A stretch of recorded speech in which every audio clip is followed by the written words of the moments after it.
आज हम atoms and molecules का एक और जो है लास्ट फाइनलाइज करके टॉपिक जो है कंक्लूड करेंगे। सो let me share screen with you. तो एटम्स एंड मॉलिक्यूल्स का फाइनल टॉपिक है आज, ठीक है। So the final topic is like, आज हमें पढ़ना है, दिस इज द मॉलिक्यूलर मास, ठीक है। मॉलिक्यूलर मास हमें पढ़ना है। तो मॉलिक्यूलर मास क्या होता है वो हम डिस्कस करेंगे आज इसमें basically. Okay, so let's start. हमने एटॉमिक मास जो है ऑलरेडी डिस्कस किया हुआ है, एटॉमिक मास क्या होता है। तो उसी के रिलेटेड जो है, उसी से हमें आइडिया मिलता है मॉलिक्यूलर मास का। जो हमारा एटॉमिक मास है यानी वो मास जो एटम्स का होता है, हमने ऑलरेडी ये टॉपिक डिस्कस किया है, जिसमें एटम्स का हम देखते हैं कि उनका डिफरेंट मासेस होते हैं। तो इसी एटॉमिक मास को हम एक्सटेंड करते हैं। सो इट इज एक्सटेंडेड, इसी को यूज किया जाता है एज प्लेटफॉर्म, और मॉलिक्यूलर मास का आइडिया दिया जाता है। मॉलिक्यूलर मास का आइडिया हमें मिल जाता है।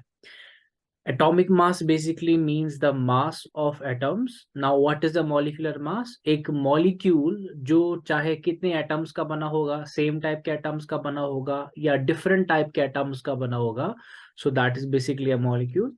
अब ये मॉलिक्यूल्स में टोटल एटम्स कितने हैं, उन सब का मास हम जोड़ के देखेंगे टोटल मॉलिक्यूल का कितना मास है, that is basically the atomic mass. So let me write the definition. Definition क्या होगी फिर? डेफिनेशन मॉलिक्यूलर मास की क्या होगी? So it is the sum of the atomic masses.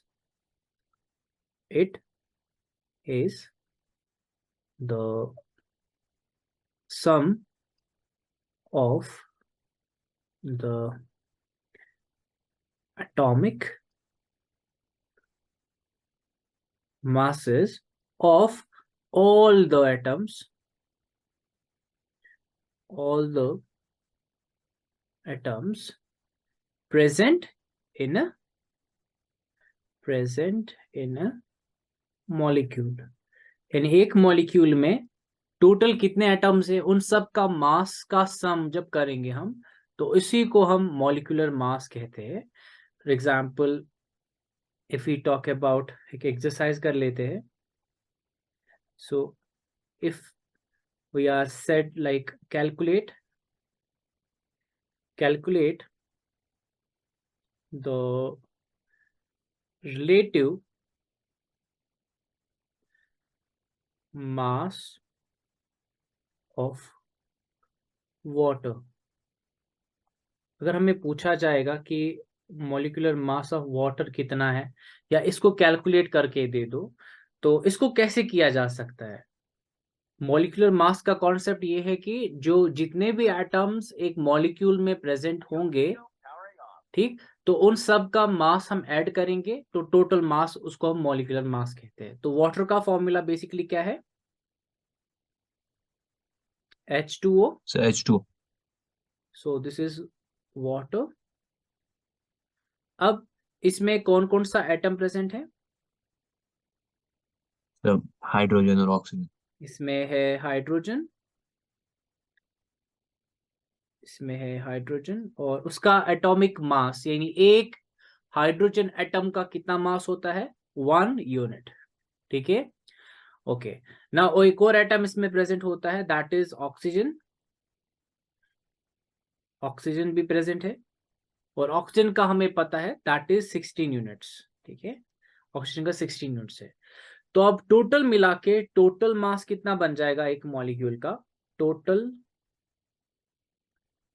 Mass of water कितना होगा फिर? सो बेसिकली 1 इंटू, एक हाइड्रोजन एटम का कितना है, एक हाइड्रोजन का So कितना है मास? 1 है ना, A1. है ना 1। तो बेसिकली Yes sir. हमारे पास कितने हाइड्रोजन है वाटर मॉलिक्यूल में? कितने हाइड्रोजन है? ऊपर देखो H2, है ना। सो बेसिकली इट्स 2 इंटू ए का कितना मास है 1 यूनिट, प्लस वाटर मॉलिक्यूल में एक ऑक्सीजन भी होता है, दैट इज 16। सो अब टोटल कितना हो गया, 2 1 हो गया 2 प्लस 16, तो वो टोटल बन जाता है 18 यूनिट्स। तो एक वाटर मॉलिक्यूल का जो मॉलिक्यूलर मास है दैट इज 18 यूनिट्स। ऐसे आप कार्बन डाइऑक्साइड का भी निकाल सकते हो। कार्बन डाइऑक्साइड का अगर मैं आपको बोलूंगा कि ये ट्राई करो, calculate the relative molecular mass of CO2 और we can say carbon dioxide. जरा मुझे करके दो, आपको मैं हिंट देता हूं। हिंट ये है कि कार्बन का जो एटॉमिक मास है वो 12 है, ऑक्सीजन का एटॉमिक मास जो है वो 16 है।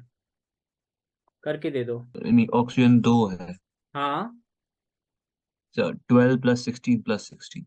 हाँ, that means carbon O2, so we can also write 12 plus oxygen कितने हैं 2 है, और एक ऑक्सीजन का मास कितना होता है 16, वो होता है यस सर। बराबर 12 प्लस 2 इंटू 16 हो गया 32। ओके, अब 32 प्लस 12 कितना हो गया 44 यूनिट। तो कार्बन डाइऑक्साइड का इतना हमें ऐसे जो है मॉलिक्यूलर मास निकल के आएगा। ऐसे ही हम बहुत सारे जो है मॉलिक्यूल्स का मास ऐसे हम निकाल सकते हैं। अब एक और टर्म जो हम केमिस्ट्री में याद रखेंगे, that is formula mass unit. और ओके, तो ये फॉर्मूला मास यूनिट क्या होता है ये हम चलो समझ लेते हैं। बेसिकली जो फॉर्मूला मास यूनिट होता है, it's not different than the molecular mass, it's like molecular mass. ये मॉलिक्यूलर मास की ही तरह होता है, ठीक है। लाइक जो हमारा ऊपर मॉलिक्यूलर मास है ये इसी की तरह होता है, but the only difference is यहाँ पे जो कॉन्स्टिट्यूएंट्स होते हैं, यानी जिनसे एक मॉलिक्यूल बना है, जिनसे एक मॉलिक्यूल बना है, यहाँ पे फॉर्मूला मास यूनिट किस काम लेते हैं, जिनसे ये मॉलिक्यूल बना होगा वो बेसिकली आयंस होंगे, ठीक है, जो वो चार्जेड स्पीशीज होंगे, ठीक है। तो क्या लिखेंगे हम इनके बारे में, क्या हम याद रखेंगे, फॉर्मूला मास यूनिट किसका हम लिया करते हैं। So it's basically it's same as that of molecular mass, okay, but yes sir. the only difference is only difference is that the constituents, that the constituent particles जिनसे ये molecule बना होगा वो खुद जो है वो होते हैं, जिसको मैं रेड से लिख रहा हूं, वो बेसिकली खुद होते हैं आयंस, वो आयंस होते हैं, ठीक है। तो उसी का जो यस जब सर। हम मास लिया करेंगे तो वो हम लिया करेंगे फॉर्मूला मास यूनिट में, ठीक है।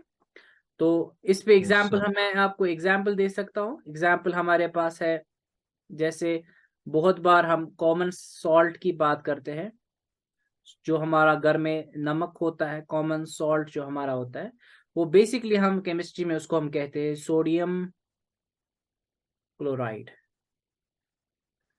और इसका जो फॉर्मूला है सोडियम का होता है, सोडियम का फॉर्मूला जो है वो है Na, और क्लोराइड का है Cl, ठीक है। तो अब इसका जब हम मॉलिक्यूलर मास लेंगे, इसका जब हम मॉलिक्यूलर मास लेंगे वो होता है हमारा फॉर्मूला मास यूनिट, क्योंकि सोडियम जो है जब हम इसको पानी में डिसॉल्व करते हैं सोडियम पॉजिटिवली चार्ज बन जाता है, यानी ये टूट के अलग हो जाता है, तो ये पॉजिटिवली चार्ज बन जाता है, और क्लोराइड जो है वो नेगेटिवली चार्ज बन जाता है, वो कैटायन बनता है और ये एन आयन बनता है। तो यहाँ पे अब हम याद रखेंगे, जो सोडियम है इसका एटॉमिक मास होता है 23, प्लस जो क्लोरीन है इसका जो है 35.5 होता है। तो जब हम इनका टोटल करेंगे ऐड, फॉर्मूला मास यूनिट कितना होगा, फॉर्मूला मास यूनिट जो है इसका कितना हो जाएगा, दैट कम्स अबाउट 58.5 यूनिट्स। तो ये हमारा फॉर्मूला मास यूनिट। अब मैं आपको एक एक्सरसाइज जो है करने को बोलूंगा, एक एक्सरसाइज, जैसे मैं आपको बोलूंगा calculate formula mass unit of CaCl2, or we can say this is calcium chloride, this is calcium chloride। चलो जी करो, ये हिंट ये है, Yes. कैल्शियम जो है इसका जो है एटॉमिक मास जो है वो 40 होता है, और क्लोराइड का हमने अभी देखा, क्लोराइड का होता है 35.5। जरा ट्राई करो अब।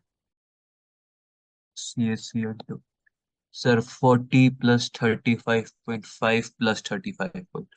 हाँ, we can say calcium chloride ऐसे हम लिखते हैं, तो कैल्शियम का 40 है बेसिकली, इसको हम प्लस करेंगे, 2 बार है हमारे पास क्लोराइड, एक क्लोराइड का 35.5 है, तो वो बराबर होता है 40 प्लस 35.5 प्लस 35.5 कितना हो गया, शाबाश, 35 कितना हो गया, 71 हो गया, Yes, sir. वो है 71। अब 40 प्लस 71 कितना हो गया, 40 प्लस 71 कितना हो गया, वो हो गया 111। ठीक है, 111 यूनिट्स। तो ये हमारा कैल्शियम क्लोराइड का टोटल फॉर्मूला मास यूनिट जो है निकल के आता है। So this is the end of our chapter atoms and molecules, यहाँ पे हम कंप्लीट कर लेते हैं। ठीक है, ये हो गया हमारा खत्म।